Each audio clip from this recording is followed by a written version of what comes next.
করে বনভূমি দখল হয়ে গেছে, সেই দখল উচ্ছেদ কিন্তু রাতারাতির ব্যাপার না।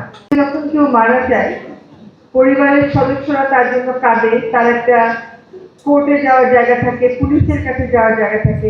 বেচারা হাতি যখন মারা যায়, তার পরিবারের সদস্যরা তার জন্য কাঁদলেও কিন্তু তার কোথাও যাওয়ার জায়গা থাকে না। যেমন শেরপুরে যখন একটা হাতির বাচ্চাকে এরকম বিদ্যুৎ দিয়ে মেরে ফেলা হলো, তখন সকল হাতি ওর পালে সবাই রাস্তায় এসে ওই রাতে সারা রাত চিৎকার করলো, কিন্তু ওর তো আর বিচার চাওয়ার কোনো জায়গা নেই, ও কার কাছে বিচার করবে? এবং এই সব কিছুই ঘটতে হলো আমার দায়িত্ব গ্রহণে মাঝখানেকের মধ্যে। ফলে আমার তো খুবই কারণ আছে যে এইটা নিয়ে তৎপর হওয়ার।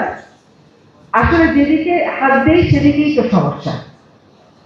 কোনো একটা সিস্টেম ডেভেলপ থাকলে আপনি টিক মার্ক দিয়ে বাটন প্রেস করে কাজ আগাতে পারেন।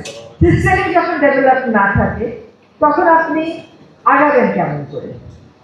দ্বন্দ্ব আমরা বন্ধ করতে পারবো কিনা আমি ঠিক জানি না, কারণ এত ছোট একটা দেশে আর এমন করে বনভূমি দখল হয়ে গেছে, সেই দখল উচ্ছেদ কিন্তু রাতারাতির ব্যাপার না।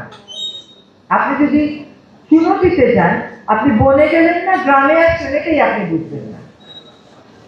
আর আমাকে দেখাতে নিয়ে গেল বন, আমি গিয়ে দেখি ওটা একটা গ্রাম। তো তাহলে আপনি ওই বনের মধ্যে ওই মানুষকে আপনার তুলতে হলে সময়ের ব্যাপার, দীর্ঘ সময় ধরে পরিকল্পনা করে বিকল্প জায়গায় গিয়ে তুলতে হবে। কিন্তু হাতে তো এই কথাটা বুঝবে না, সেটা তার প্রথাগতভাবে যে জায়গায় সে আছে, অভ্যাসগতভাবে সে সেখানটাতেই যাচ্ছে। এখানে গাছ লাগানো নিয়ে একটা কথা হচ্ছে, আমার মনে হয় যে একটা জিনিস একটু ক্লিয়ার করা দরকার। সেটা হচ্ছে যে গাছগুলো প্রাকৃতিক বনের মধ্যে, শালবনের মধ্যে আপনার ইউক্যালিপটাস আছে, সেই গাছগুলো সরিয়ে গাছ লাগানো হচ্ছে। এখন গাছ লাগাবেন না এই প্রেসক্রিপশনটা দিয়েন না, তার কারণটা হলো তাহলে বনের জায়গাটা পাহারার দায়িত্বটা আপনাকে নিতে হবে। আমার তো বনের জায়গা পাহারা দেওয়ার এনার প্রহরী নাই, আবার অনেক সময় আমার বেড়ার ওষুধ খায়। তাহলে আমি এখন করবোটা কি? আমাকে যদি আমার ওটা দখলে রাখতে হয়, তাহলে ওইখানে গাছ লাগানো ছাড়া আমার আসলে আর কোনো উপায় নেই। আমরা যেন হাতির আবাসস্থলটা নিরাপদ করতে পারি, আর হাতির ক্যাপটিভ হাতির যে প্রভিশনটা আছে এটা থেকে আমাদেরকে সরে আসতে হবে। There should not be anything called captive হাতি। আমিও হাতি পালতে পারবো না, তো আমার পক্ষেও তো সম্ভব না ওই খাওয়ার সাপ্লাই দিয়ে। ও 35 কিলোমিটার হাঁটবে, এটাই ওর প্রকৃতি। কে পারবে ওকে 35 কিলোমিটার হাঁটাতে? এইরকম সামর্থ্যবান তো আমি মানুষ বাংলাদেশে এখন দেখছি না যে 35 কিলোমিটার জমি সে মালিক।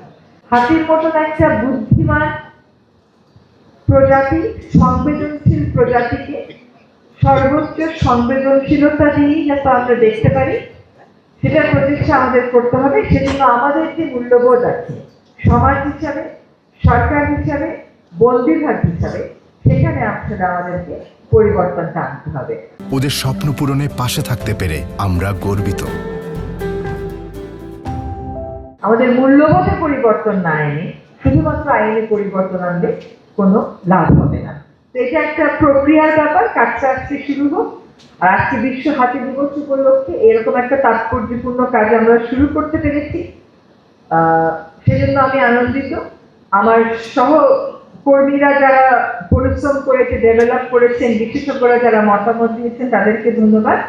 আর আমার দুজন যে সহকর্মী হাতি দ্বারা আক্রান্ত হয়েছেন, আমি তাদের দ্রুত আরোগ্য কামনা করছি। I just wonder যে আমাদের মধ্যে প্রিপেয়ারনেস আসলে কোন লেভেলে to deal with crisis situation. আমার মনে হয় যে এটা আমাদের নিজেদের একটু ইন্টারনালি আলোচনা করে ঠিক করা উচিত যে ক্রাইসিস সিচুয়েশনে বন্যপ্রাণী নিয়ে আমরা কি করবো।